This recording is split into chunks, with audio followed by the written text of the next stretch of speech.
Diane Huang. Welcome to Career Choices, where you learn about different professions and make informed decisions on your career choices. Email us at qip.career.choices@gmail.com. Children are the future of the world. Have you ever considered working with children? You would probably need lots of energy to keep up with them. However, there is never a dull moment. Besides, it can be very rewarding working with children. You probably thought we would be talking about a teaching career today. You may be surprised that there are many other children-focused careers. Our guest, Allison Schafer, has worked with children for 10 years. She worked as a camp advisor and co-director of Camp Kesem, managed an academic enrichment program for Fuji's family, and worked as the advocacy supervisor for Voices for Children. Let's meet Miss Allison Schafer and discuss her career working with children. Hi, Allison. Hi, How are Leah. you? I'm good. How are you? I'm fine. How did you decide to work with children? Yeah, that's a great question. It was never, part of this big plan. It all just kind of happened organically. I started babysitting when I was younger, started volunteering in some of our local schools, our elementary schools, became a camp counselor in high school. And then from there, my interest just continued. When I was in college, I had a lot of different opportunities to volunteer with organizations, and that's where things really took off. So that kind of led to your first position with Camp Kesem? Yes, when I was in college, I was part of starting a camp at the university that I attended for children whose parents have cancer. And so we launched the camp and then also staffed the camp each summer. Can you tell us a little bit about your role once you were working at the camp after graduating? Yeah, it varied year by year. When I first started, I was a counselor. So I would be in a cabin with a couple of different campers and was really just responsible for making sure that they were safe throughout the day and also that they were having a really great time. As I progressed each year, I took on some leadership responsibilities, overseeing large groups of students and providing some training to other staff and just really making sure that all of the operations of the camp ran smoothly for the 100 campers that we had there. And so that sort of built up into your co-director role? Yes. By the end of my time there, I was running the camp with another student there. How did that lead into your next position? Yeah, so after college, I wasn't quite sure what I wanted to do. I was looking at a lot of different positions, and I became aware of a program called AmeriCorps, which is a year of service, similar to the Peace Corps, but domestically here in the States. And with AmeriCorps, you get a year-long living stipend, and you also get some money after you finish your term that you can put towards student loans or graduate school. You have 5 years to use the money. So I came across an organization called Fuji's Family. It was a brand new nonprofit just starting up to provide educational and soccer programming to refugee youth living in a small town just outside of Atlanta. So I applied for the AmeriCorps position and I was really excited to get it. And I spent 3 years working with that organization. Are those positions for AmeriCorps typically working with children or educational? Yeah, that's a great question. A lot of the positions across the country, they're with all different types of organizations, smaller nonprofits, larger ones, public schools. So you really could be working with AmeriCorps in any number of capacities. Typically, I would say it is very common to be either working directly with youth or building capacity for the organization to develop a volunteer program or fundraising, that type of thing. How did you find out about AmeriCorps? Actually, just through looking around for various jobs on the internet, I actually came across this particular organization that was looking for someone to fill the AmeriCorps position, and I thought, what's AmeriCorps? Yeah. And when I started looking into it, I thought, this is a pretty cool thing, right after college to spend a year, really focusing on helping other people is a cool way to start your career. Did that then branch into finding other people who were interested in this type of work? Yeah, I had a lot of great coworkers, also some through AmeriCorps, some as traditional employees. But as part of my involvement there, we got to network with a lot of different organizations, attend different conferences, and I just kind of became more aware of the kind of entire academic support world out there. So that's interesting, kind of distinguishing between straight up educational professions and the academic support profession. Can you talk more about that area? Yeah. Basically, in any out-of-school time program, they look at kind of what are the other ways that we can help the youth in our programs besides strictly academic programming. So, providing mentoring, volunteers working really closely with youth, academic or athletic programming, arts programming. All of those are definitely important components, or social emotional learning, looking at how you can provide many different types of support to the youth. How did that then connect to your next position with Voices for Children? Yeah, in between, I went back to graduate school and I got a master's of education in leadership. And while I was in graduate school, I was able to work with a number of different organizations on a smaller scale that provided various types of academic programming, some with an athletic component, some without, all with a slightly different focus. But by the time I was done with graduate school, I came across Voices for Children in San Diego. There's a nationwide program called the CASA program, Court Appointed Special Advocates. And that's a program where volunteers can get trained to be advocates for foster youth. So they'll go into the courtroom and tell the judge what's really going on in that child's life. So in a foster child's life, we say that there's a lot of people in their life who are paid to be there. That doesn't mean that they have bad intentions, but they are, it's their job to be there. So even foster parents, social workers, group home workers, therapists, everyone is paid to be there. So the CASA volunteer is the only person who has a completely unbiased view of what's going on and can provide really important information to the judge so that good decisions can be made about that child's future. So you've had really quite a range of experiences with different groups of children. First, children of parents who might have cancer, then refugee children, and then foster kids. This is a good time to take a break, and we will come back in a little bit and maybe talk about your master's program and how you came to that decision, and what your master's program entailed. It was education in leadership, how you selected that, and then delve a little bit deeper into how each of these roles had their various prerequisites and maybe different pay ranges that might go hand in hand with that. So thank you, and stay tuned, and we will take a break. We'll be right back.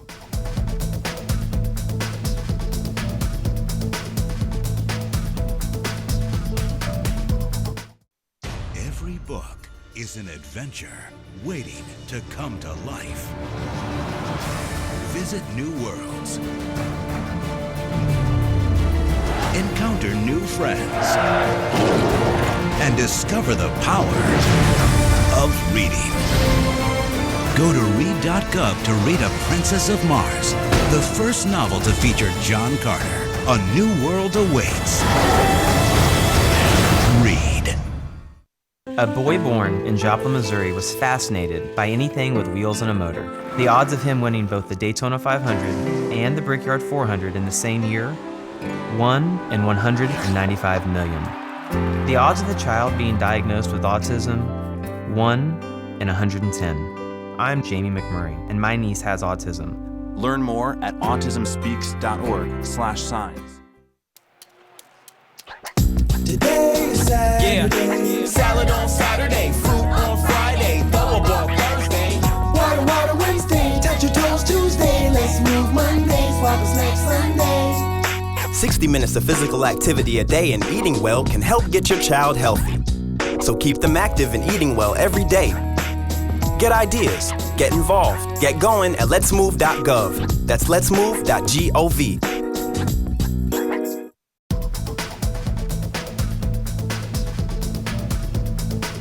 Welcome back to career choices.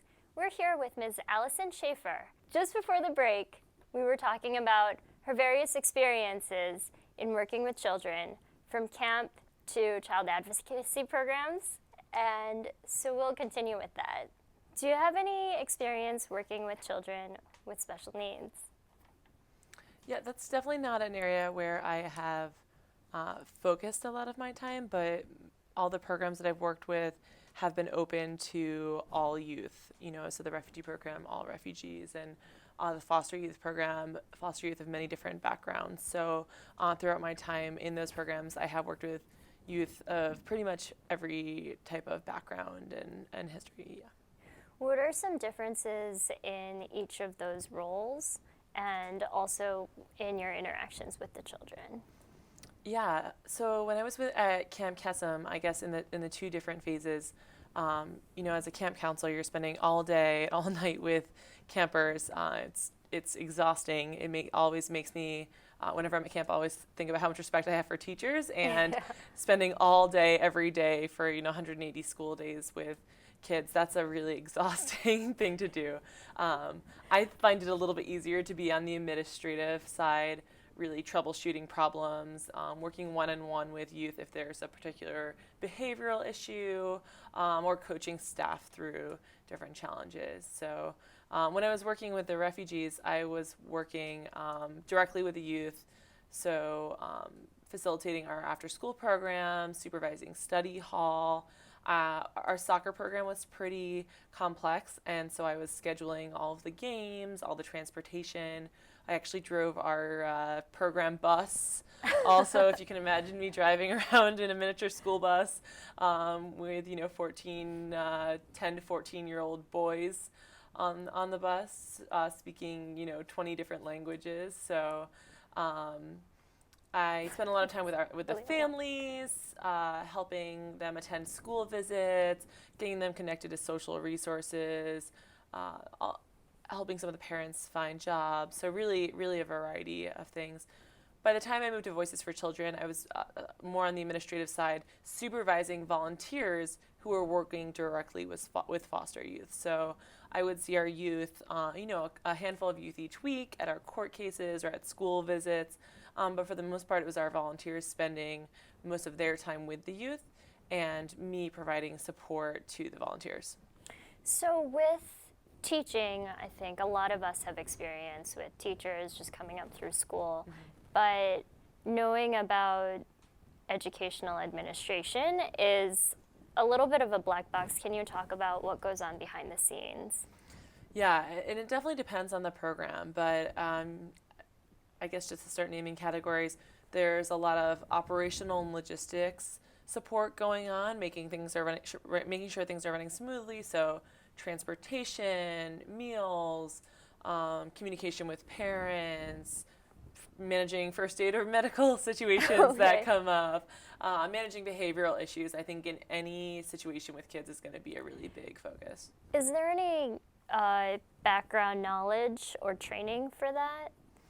Yeah, I think there are lots of different classes that you can attend. Through when I was an undergraduate student, I took a lot of educational classes. Many of those focused more on theories, but there are a lot of classes focused on behavioral management. Really, you need to get a lot of the experience on the job, though, so I would definitely recommend to anybody who is interested in this field to start volunteering, find organizations in your community whose missions you're interested in, who are doing activities that you find engaging, ask to volunteer, ask to shadow someone. It's really challenging to work with children if you've never done it before, so you have to just at some point start somewhere. It's best if you can work with somebody who's worked with children before and really see what they can do.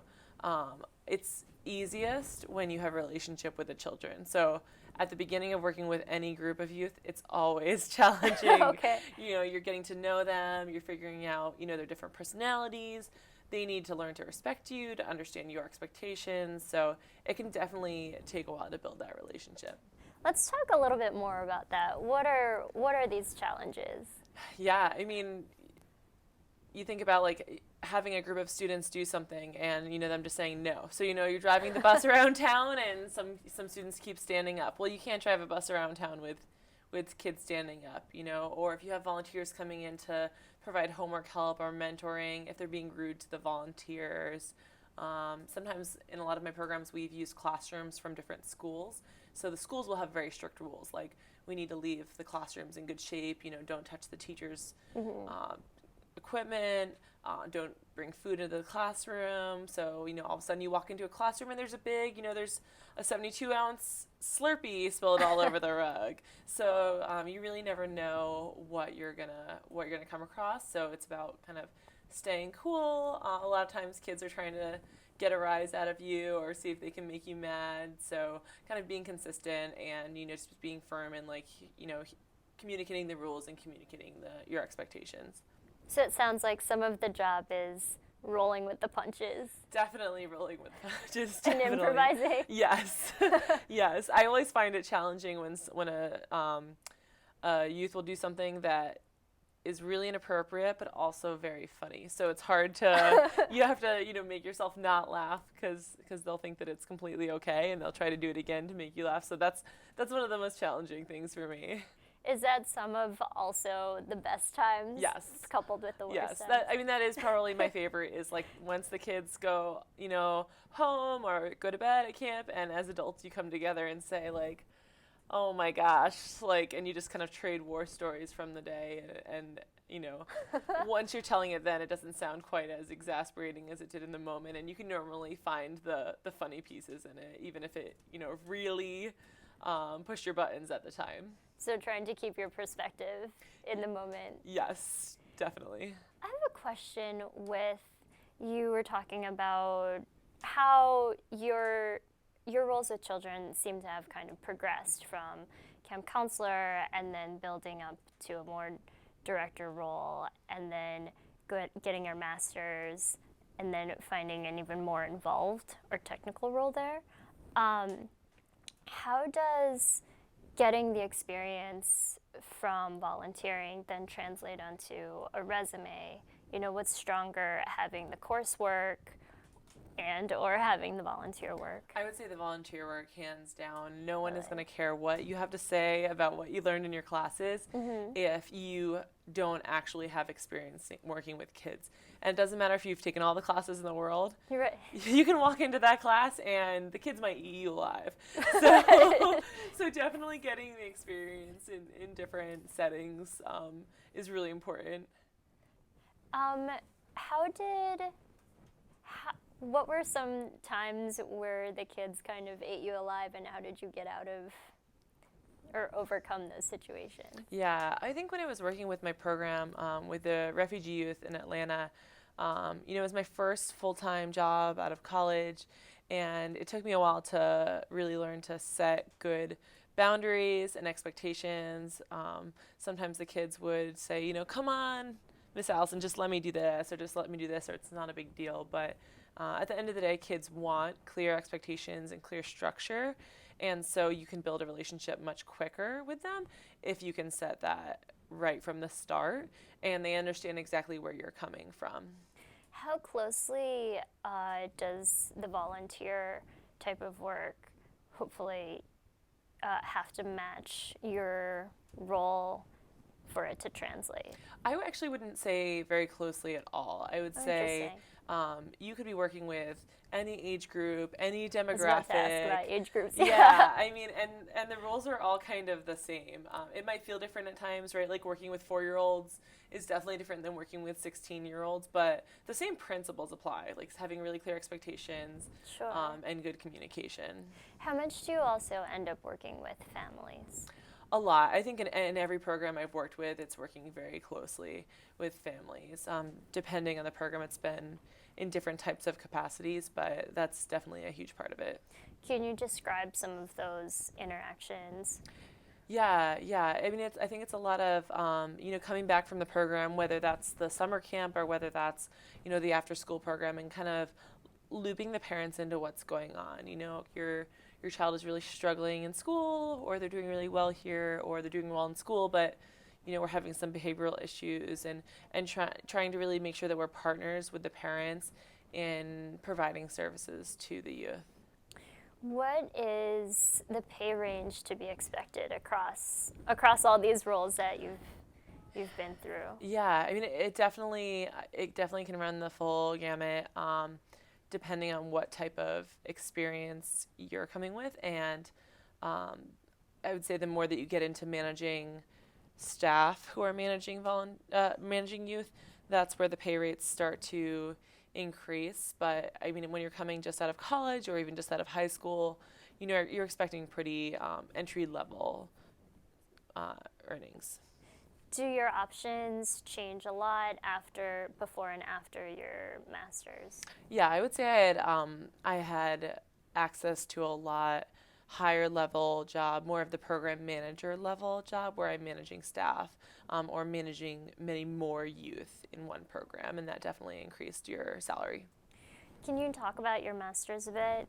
The coursework, what prompted you to go and get that specific area? Yeah, I'd worked with this program for 3 years, the one with refugee youth, and so passionate about it. It's such an amazing program, and I just wanted to know more about running an organization. So the program was a master's in educational leadership.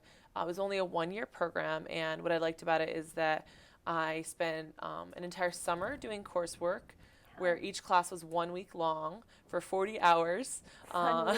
Yeah, for the weekend before, you'd do a ton of pre-reading, and then you'd have 40 hours of class, a lot of projects throughout the week, and then that weekend you'd wrap up your final project while also doing your pre-reading for the next week. So it's very intense.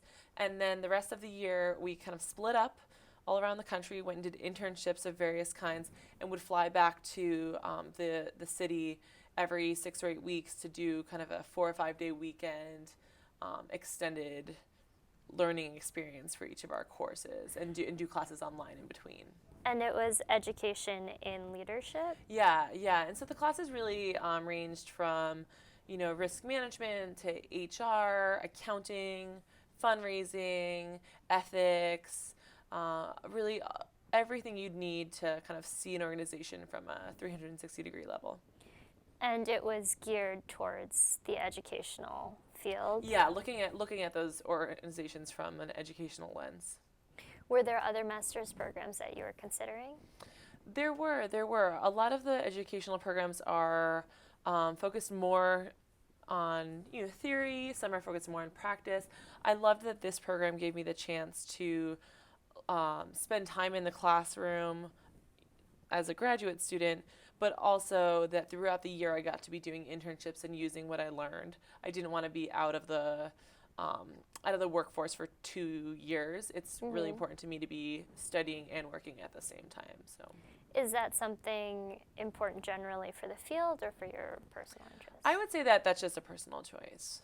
What were your roles inside the classroom as a graduate student? I'm sorry, and by the classroom I meant like as a student, as a graduate student. Yeah. Okay.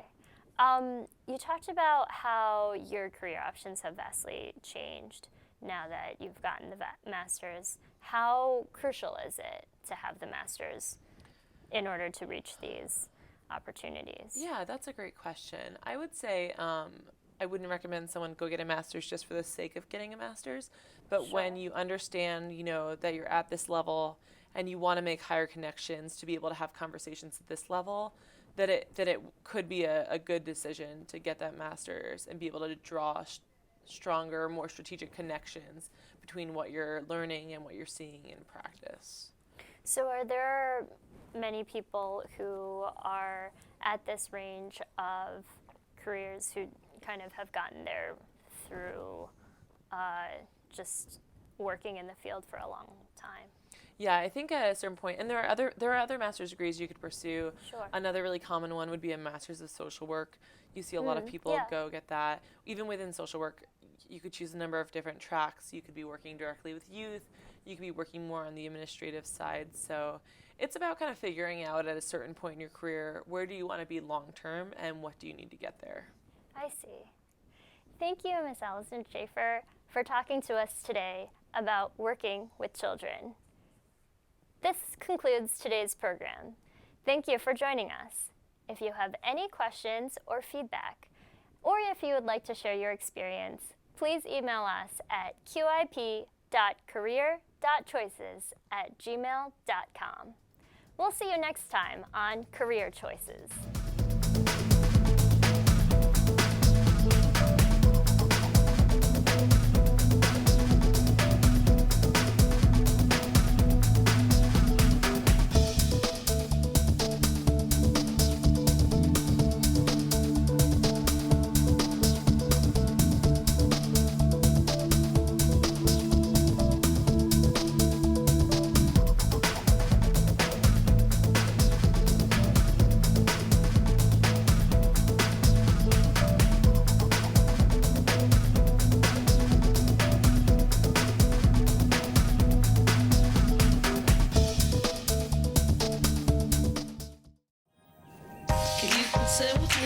Imagine what you'd see if every child had a book to read. So the mission is for us to get a book to each and every child.